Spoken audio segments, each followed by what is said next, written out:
I'm here to speak to you today to ask you if you're voting for the Democrat Party this year in 2012. If you're a Republican, you do not need to listen to this message. I'm here to ask you if you're voting for the Democrat Party. There are 12 million more Americans on food stamps since Obama's recovery started. The total number of people on food stamps today is 46 million. It's the highest on record. Are you voting for the Democrat Party today? More than 1 million workers have joined Social Security's disability rolls over the last 3 years. Black teen unemployment, now at 37%, is near Depression-era highs. Are you voting for the Democrat Party today? The share of Americans who have been out of work a long time, now roughly 40% of the unemployed, is the highest since the Depression. The proportion of the civilian working age population that is actually working, now at 58%, is the smallest since the Carter era. Are you voting for the Democrat Party today? Even though you voted Democrat before, isn't it time you think about it? And I understand, if your family or yourself are Democrats, that it's hard to switch, but are you really going to vote for the Democrat Party this election? Total government dependency, defined as the shares of Americans receiving one or more federal payments, is now at 47%. It's the highest level in American history. National home ownership rate is now at 65%. It's the lowest in 15 years. Are you going to vote for the Democrat Party in the year 2012? And this is going to be a short message. I don't have too much more, but I've got an important message, so maintain, please. The 30-point gap between black and white Americans who own their home is the widest in 2 decades, when the widest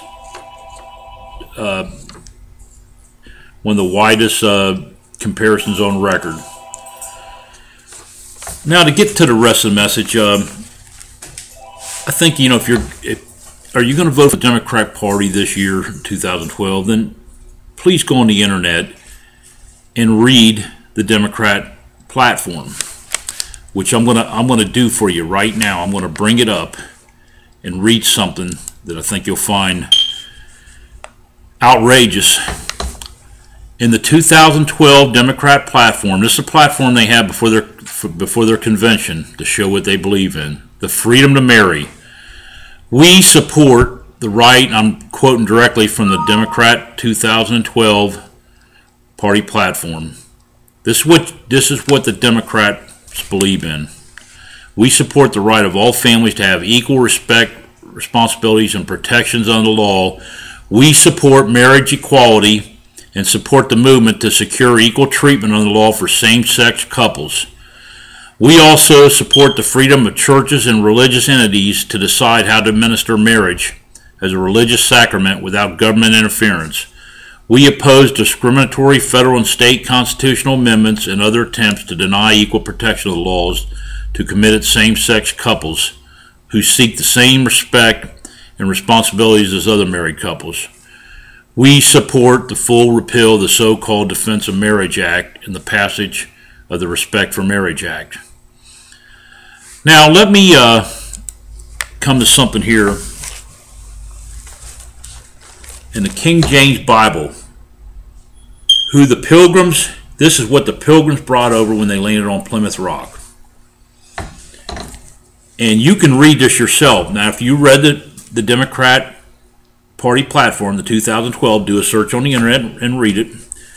And then go to the book of Leviticus 18, chapter 18, verse 22.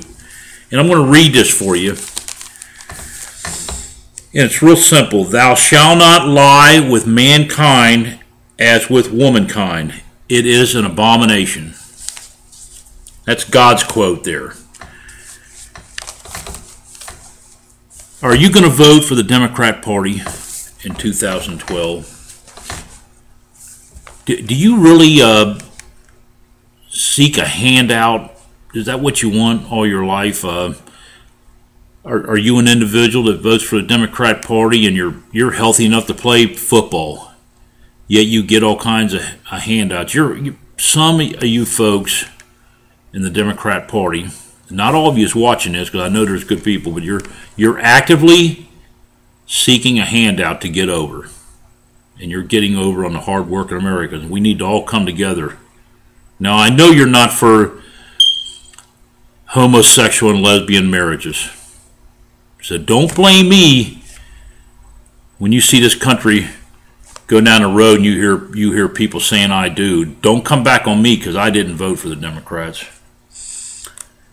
And now I want to get to the abortion issue.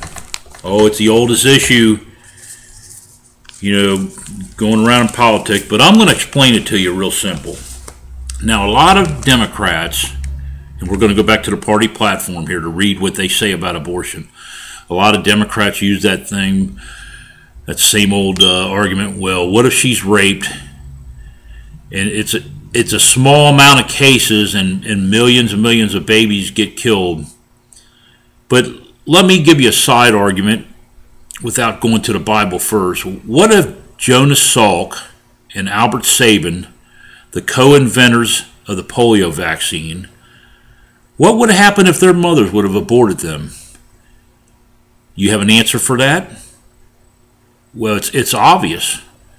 More people would have had polio before they would eventually found a vaccine. Don't you see the magnificence of our Creator and how you're interfering, even as a woman, to take the life of a child? You're not the only person that's creating life here. We have God, and then we have the husband. But let me read a little message for you in Jeremiah 1:5. This is God speaking to Jeremiah.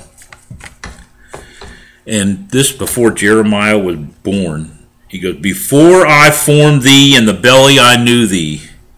And before thou carest forth out of the womb, I sanctified thee.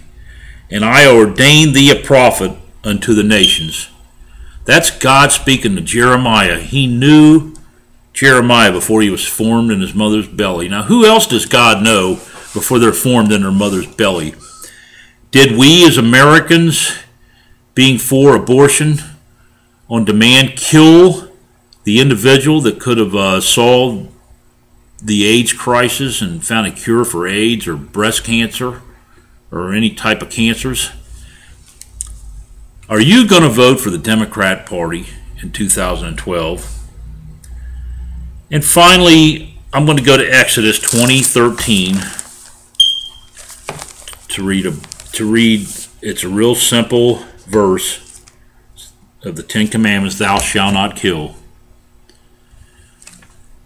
So when the judges in the Supreme Court of the Roe v. Wade decision, when they meet the Maker, they're going to be judged by the Maker. They're not the judges anymore. And you might be with them as a voter, unless you change your ways. They're going to be judged, and if they could possibly be thrown into the lake of fire for the murders they've committed. So how can you as a Hispanic Americans, you come to this country, you're family oriented, and you come all the way up here to escape Mexico and other South American countries. You're trying to escape socialism, and that's fine. I understand that because they didn't create nothing for you down there. Mexico was a socialist country, taking land from the landowners. And I seen a quote on TV the other day, and I wish I could have I forgot to write the gentleman's name down. And but he said, talking about socialism, he said, under socialism, the rich definitely get poor, but the poor also get poorer. And as a Democrat, if you're a poor man and you vote Democrat, you probably vote Democrat, okay? You've never created a job and you never will. You've got handouts all your life while you've been healthy. You're healthy enough to probably play football, and you're getting over on everyone. And finally, what's disgusting that you should see is when they have a dinner for a certain religion, and I don't need to mention it, you know, you figure it out. They have a dinner for a certain religion at the White House, a religion that says Jesus was only a prophet. Now let me tell you this, okay?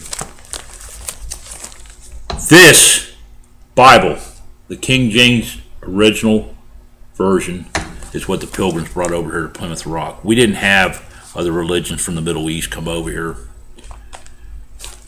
That's what's wrong with America today. And I ask you again, are you going to vote for the Democrats in 2012? Thank you for listening to me, and good day.